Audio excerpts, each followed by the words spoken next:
Hey YouTube, welcome back to my channel. Today's video is going to be about everything that I've bought or received so far in 2024. I'm going to try to be quick, but I can't make any promises. Let's go. First up is a gift that I received. This is Musc by Reminiscence, which is a really beautiful bottle. I love it. And I love this fragrance as well. It is, like it says on the tin, a musk-based fragrance. But probably more so to me, it is about ylang and almond. Overall, it is just this really fantastic yellow, cozy, comfy musk fragrance. I guess a musky, a floral musk, I guess you could say, but it doesn't read like your traditional floral musk. It's super easy to wear. It's like a great cotton sweater, and it reminds me of the 70s, and even kind of reminds me of like Marsha Brady is the type of person who I would think would wear this. It's bubbly and sunny and soft. I wear it to the office more than I thought I would, actually.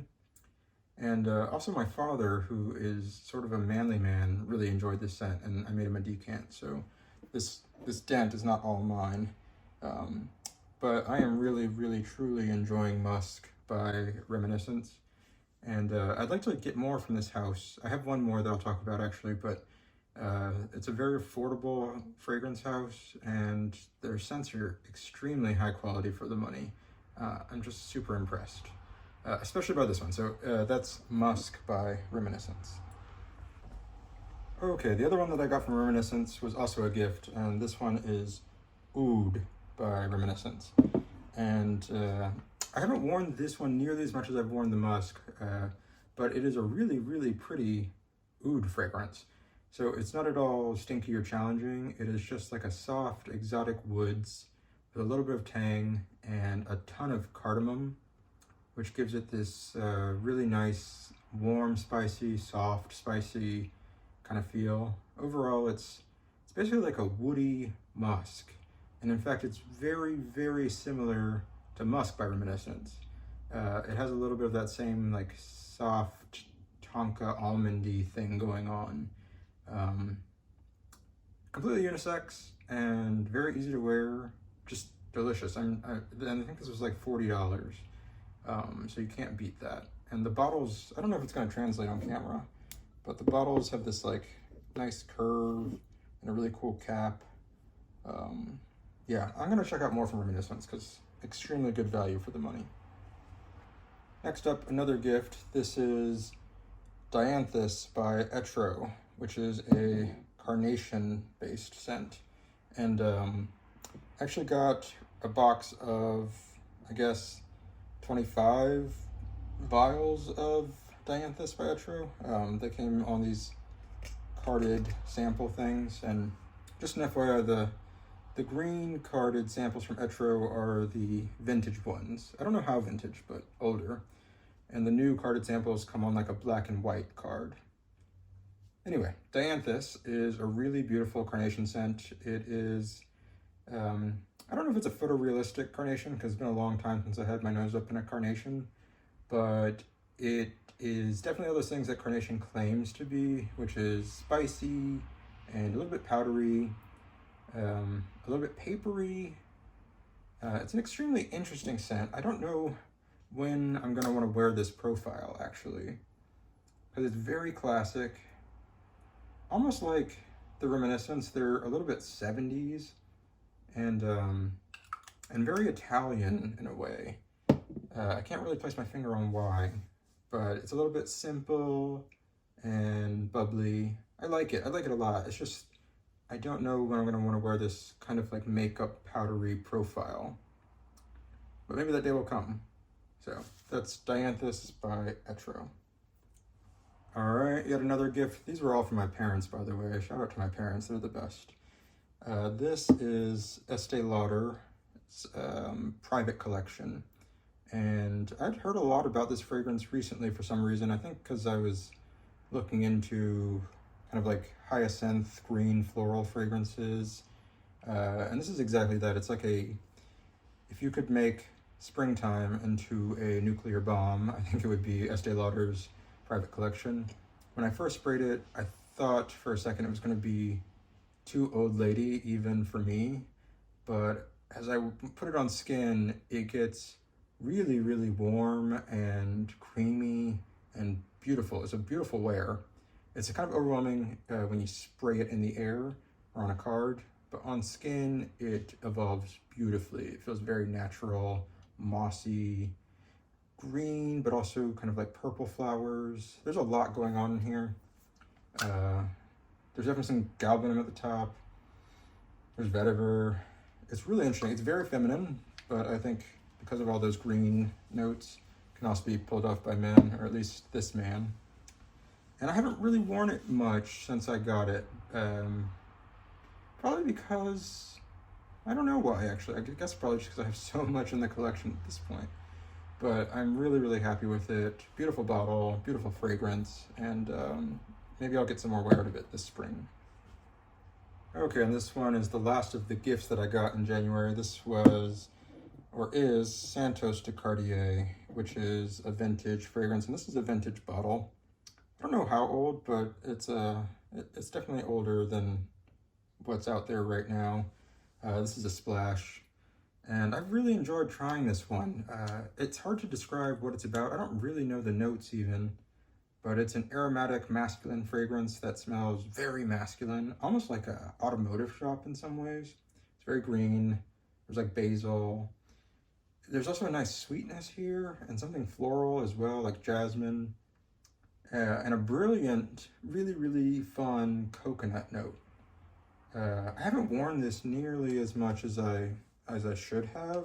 I think because it's in this splash bottle, and that makes it somewhat hard to grab and go.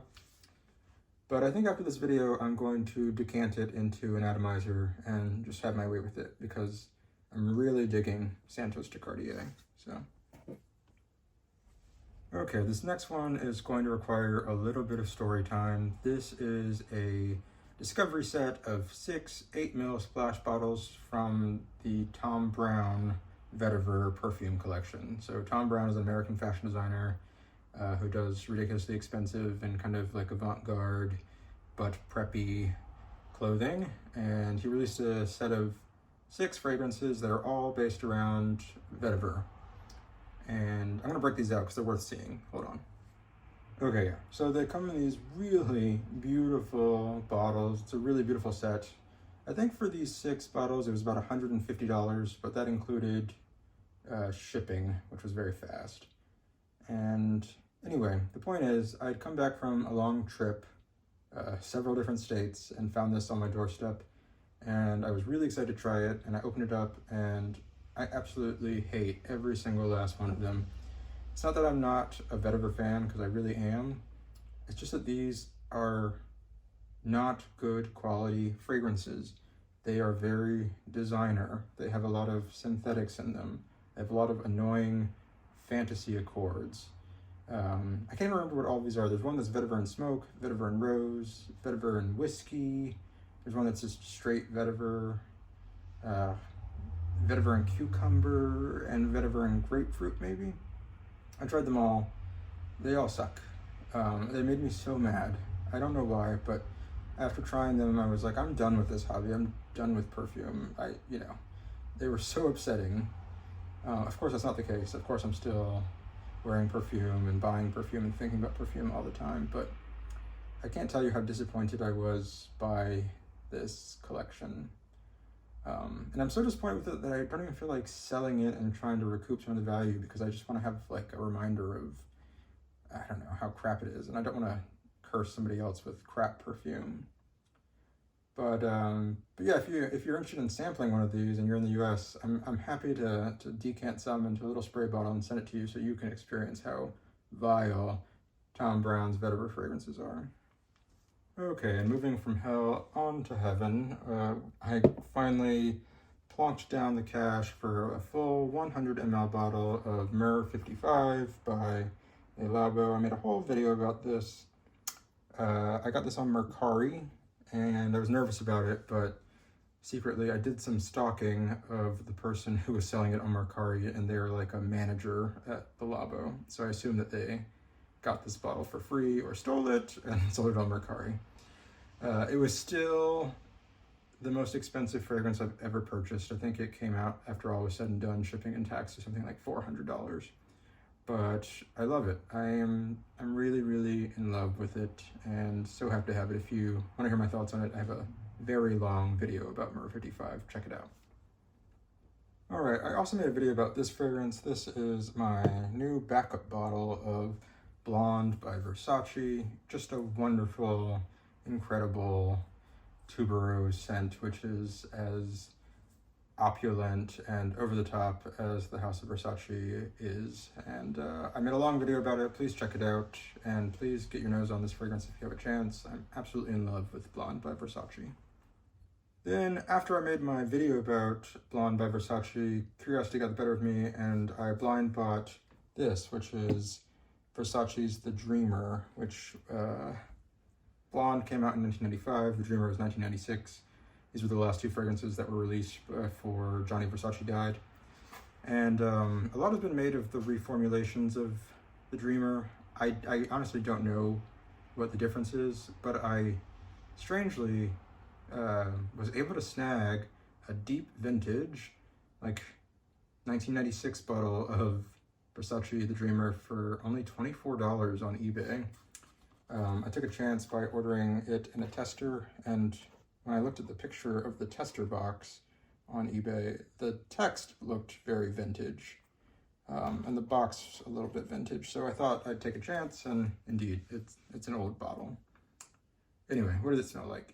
It is a very soft, ethereal, floral tobacco, lots of tonka, not terribly sweet, honestly, but very airy and romantic. If you've seen the marketing for this, The Dreamer comes in like a box, not this one, but the real box that it comes in has like constellations all over it. And it's very much kind of what the fragrance smells like. It smells like lying in a grassy field looking up at the stars. Very unexpected, very hard to describe. It's not smoky, it's not green. It's like just a soft hued floral tobacco thing. I've actually worn this one several times now to the gym, oddly enough. Not for like cardio and stuff, but weightlifting, where you're not, sweating your ass off. And this works really well then. It's like calming, grounding. It doesn't smell cheap. Just very interesting. So I'm very happy that I blind bought The Dreamer. Okay, and if you caught my video about the Celine Discovery set, I shared my thoughts on this one already, but I did end up purchasing something from Celine. I bought a 15 ml travel spray of Cologne Francaise, and it looks like this. It's a very nice size travel spray. 15 ml is going to last me a long time. And I love this size because it's great just to like throw in a bag and take with you when you're going places. And Cologne Francaise is just a really, really nice fig fragrance. It's sharp, metallic, green, sappy, a little bit milky. I just like it a lot, and I'm really happy that I've gotten this size. So I guess if you're out there and you're thinking about a Celine fragrance, but you don't want to commit to the giant 100 ml bottle that costs $350 or whatever, know that you can get just a one-off travel spray from the Celine website for, I think it was $50, maybe even less, maybe 45. Anyway, super happy about that. Oh, I forgot about this one. This one was also a gift. This is Cartier's Declaration, the Eau de Toilette. It's a travel spray, and I don't remember how big this is. I guess it's 10 mils. So I've had a little bit of time with it. It doesn't sit because it's got a bulbous end, so I'm just gonna have to lay it like that. But I've worn it a few times now. I would say that it is mostly a kind of a strange spice bomb. It's like an overdose of cardamom and cumin. There's some vetiver there. I don't find it all that pleasant, honestly. It's very interesting, airy, and I don't know, it's kind of like the offbeat brother of Terre Hermes, I think. It's strange. I don't know what to make of it, but I haven't really enjoyed wearing it when I have. I'd actually been thinking about getting there's a new one. This one is by Jean-Claude Elena. but recently, within the past 3 years or so, Mathilde Laurent, who's the in-house perfumer for Cartier, released a new one called Declaration Parfum, which has gotten a lot of hype. And that one is supposed to be like a super duper boozy, sweet version of Declaration Eau de Toilette. And I can't decide if that would make it way worse or make it better. So I guess the only way to know is to buy myself a little sample and find out. This is a fairly recent pickup. It is a travel spray of Une Rose by Frederic Malle. Une Rose is now called Rose Tonnerre, which I think means Rose Thunder. I don't know what the strategy behind that name change was. I think perhaps, maybe, it is an effort to make it appeal to a more unisex crowd. Maybe Une Rose was perceived as being too feminine. But, I mean, in America, nobody knows what Tonnerre means. So, I don't know. Seems kind of pointless to me. But this is, again, kind of like, without knowing it, I bought a deep vintage Une Rose. So before the name change and even before the Estee Lauder acquisition.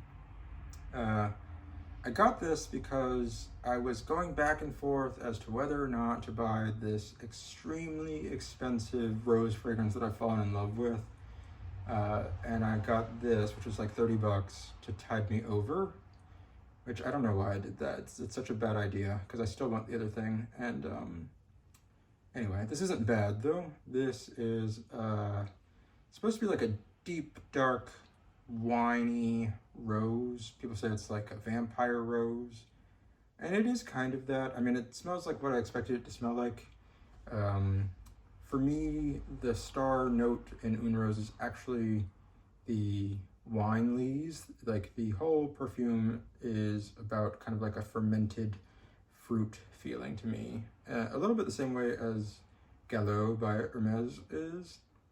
It's probably the closest thing to this fragrance, honestly. But I like Gallo more. Une Rose is a little bit caustic, like a little bit acid trippy. It's so kind of alcoholic and fermented. It's weird because I like it. I really do like it, but it is challenging. It's kind of loud. It also gives me a little bit of like a nail polish remover vibe. In the dry down, it does have this fairly interesting earthy, truffle, mushroomy note. It's credited as truffle. There's also some castoreum that I pick up. They say that there's vetiver and patchouli, but I don't get much of that. To me, this is like a purple magenta rose on some loamy black dirt. It's interesting. I'm glad that I have this 10 ml because I do think it'll be nice to come back to it. And a lot of people have said that this is one that has to grow on you. So I'll try. Okay, and these last three were just sent to me. I just got them. My mom was at an estate sale for an elderly gentleman who passed away and had no heirs. And while she was there, she saw he had some fragrances on his dresser. They weren't tagged in the estate sale, and she asked about them. And I guess the person running the estate sale just let her have all of the fragrances because nobody wanted them and nobody cared about them. But they ended up being really interesting fragrances. So the first one that I'll talk about is this. It is Chanel's Egoiste, the Cologne Concentree version. This is about 20% left. I don't know if you can see that, but it smells perfect. I don't know when this fragrance was discontinued, but it's been discontinued for a long time. Just this concentration. The EDT is still in production, but the Cologne Concentree is a unicorn now. And I looked on eBay, and they're all selling, or they're all listed for like $800, like truly ridiculous sums. Anyway, it's my scent of the night, and it's pretty pleasant. It is not as rosy as the original Egoiste, I don't think.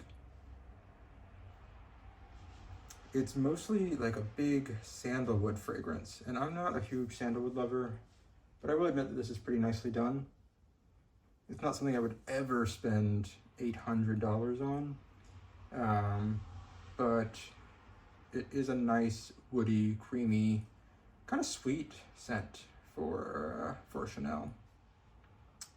Yeah, it's a nice one. I think I am going to keep it. I don't think I'm going to try to sell this little 20% off. That just seems greedy. But I'm really happy to have found this one. It's like a really nice surprise. The next one is another unicorn that a lot of people have been hyping lately on the internet. It's Balenciaga Pour Homme, the Eau de Toilette. I don't actually know if they make it in any other concentrations or made it in any other concentrations. But I know that Rich Mitch on his channel has, I think he probably started the hype train on this one, but this thing fetches incredible prices on the internet. This is a 30 ml. I sprayed it on a little bit earlier today when I got it, and I was not impressed. It's kind of like an unspecific masculine fragrance from the 70s or 80s. Maybe it's something that has to go on skin to understand the magic.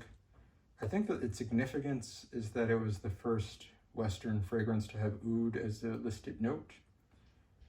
I don't know. This bottle is actually pretty full, so this one I may end up selling off. I don't know. It smells perfect. Doesn't smell bad. Just not really my style. Anyway, Balenciaga Pour Homme. And finally, from this haul from the gentleman who passed away, this is a very vintage bottle of Opium Pour Homme by Yves Saint Laurent. Probably won't translate on film, but this bottle is actually really beautiful. This one probably also only has about 20% left in it. I didn't have high hopes for it, but I sprayed this on paper and it smells really good. It has some like really unique notes. It's much sweeter than I thought it was going to be. It would definitely pass as unisex because it's got like a fruity top. I think it's blackcurrant, and then it's like ginger and loads of vanilla and balsams. It smells excellent, actually. It doesn't smell dated at all. It smells like a very, very well done designer fragrance, actually. And it brings me back to this thought that I've been having lately about, I kind of hate when YouTube reviewers say something about, you know, like you have to get the vintage or don't bother with the current formulations, the vintage is best, or vintage is the only one that's worth it. Because it creates this, this feeling amongst people that they have to, you know, chase this authenticity of the original thing, or else they're not participating in, you know, the conversation. Like they don't really know opium if they haven't smelled the vintage or what have you. And I hate that because I think that perfume is one of these things that's so accessible and available to so many people and wonderful to talk about. And I would hate to gatekeep perfume from anybody by telling them that they have to seek out these horribly expensive and hard to find bottles. But then there's sometimes where I smell something like this vintage Opium Pour Homme, and you realize that like sometimes the perfumes were better back then. This is head and shoulders above YSL myself. And you know, I obviously got this for free, and it was given to the person who gave it to me for free, and the person who bought it originally bought it at, you know, Macy's prices. So I don't feel bad about having it or saying that it's great because, you know, it is great. I really like it, but I just want to be cognizant of that you don't have to have the deep vintage of anything. You can enjoy whatever you have in your collection. Anyway, I hope that you're enjoying what's in your collection this month, and let me know what you've been wearing. Let me know if you've had any great pickups lately, and I look forward to seeing you on the next one. Bye, y'all.